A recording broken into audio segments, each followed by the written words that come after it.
So we did, we did this project, right?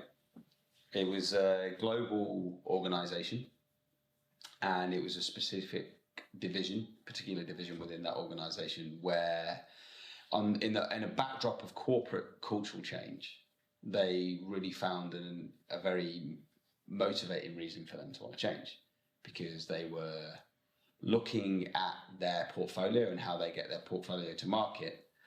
And they were looking at, well, we know the differences in us in order to deliver that product to market and our customers differently. What do you remember about that whole project and what we did? One of the first things that stood out actually was the inspiration of the original leader. The vision they had, as you say, they recognised the paradigm that they were operating in was changing, and something very different needed to be done to support that leadership cohort to look inside themselves and find some inspiration to transform, to tackle what they were dealing with, real complexity in their environment. That was the thing I really stood out most from the start. Yeah, and I remember we sat there and we did this.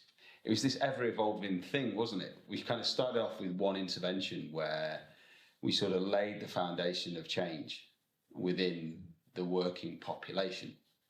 And then what came out of that, because the senior leaders couldn't be present at that event, and they said, but we need to know what's gone on, and we should know what's going on. So we gave them a bit of an update onto what the event had intended to achieve, but also what actually came out of that event. And one of those key differentiating factors was leaders going on their own development journey. Yeah. And that's where we started. We picked the ball up and we said, right, let's develop a journey for you. And we developed that journey around the idea of cascading leadership development, where we immerse the leaders in their own transformational journey, alongside them becoming capable to hold the space for others to go through their journey too. So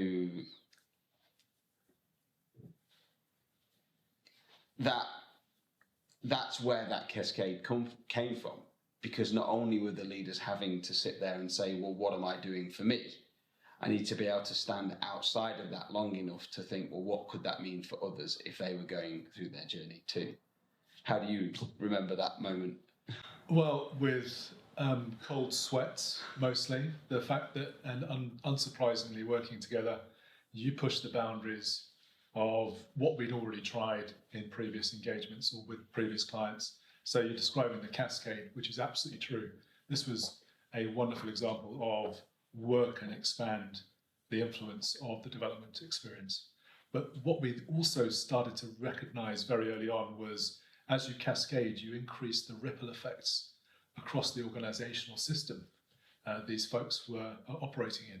And they were operating in different markets with different commercial organizations and very different outside stakeholders from a regulatory or customer standpoint.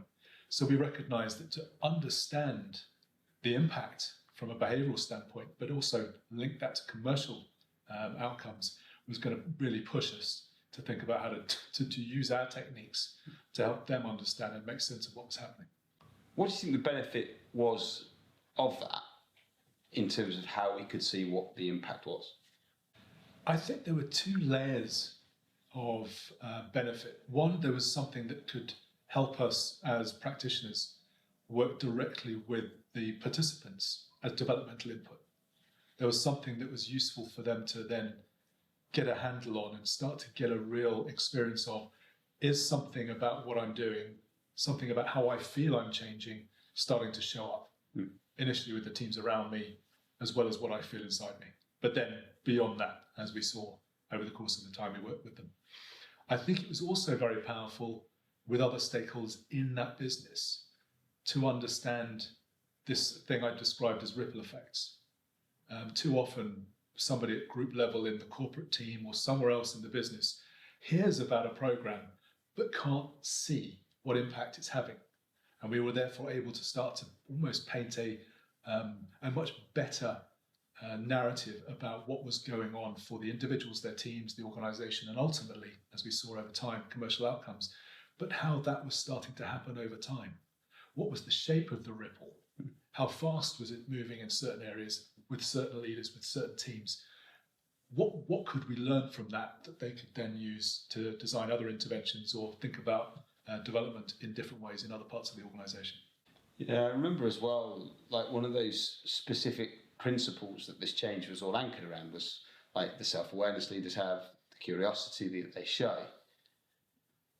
I remember this one person who had traditionally been, I would describe, caught up in the hierarchy of business. Do it the way my boss asks me to do it would be the simple way to describe it. And through the development intervention, she really started to look at herself, how she showed up, the drivers that were leading to the traditional behaviour, and designing with confidence the experiments that she could take out there to do it differently. What do you remember as what happened as a result of her doing that? Well, a variety of things. There were knock-on impacts all over the place from that. I think along the lines of, and we saw it actually with a number of the different particular individual leaders, we saw quite significant shifts in how they started to show up, both in terms of how they would then feel about themselves, but also the influence they were having with what were at times very challenging internal stakeholders that they were dealing with.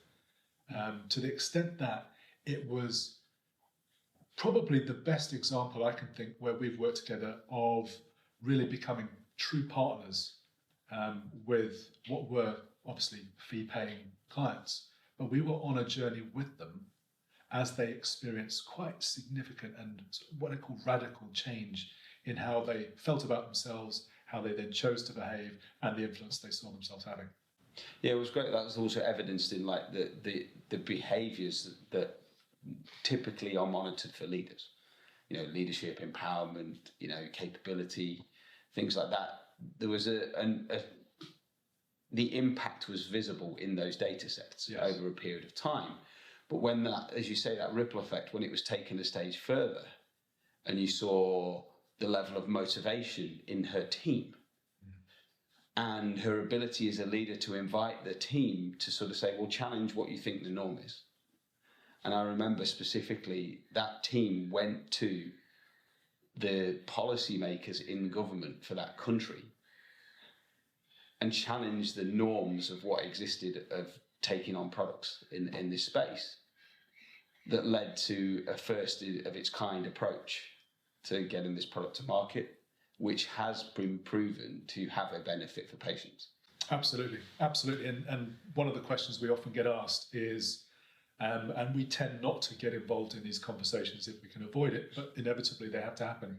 What's the return on investment for any of the development we're doing? Typically seen either as a cost to the organisation or a bit of budget that sometimes just has to be used up. And in this case, as the story unfolded, as these ripple effects started to take effect, and as you described it, as this fairly dramatic change in approach with an external party started to really then take hold, we saw an in-year ROI, which would probably be in the thousands of percent, not in terms of thousands of the currency. This was really quite dramatic in terms of what they achieved, which the leader themselves attributed to the journey they'd been on and the influence they'd had through their team and rippled across the system.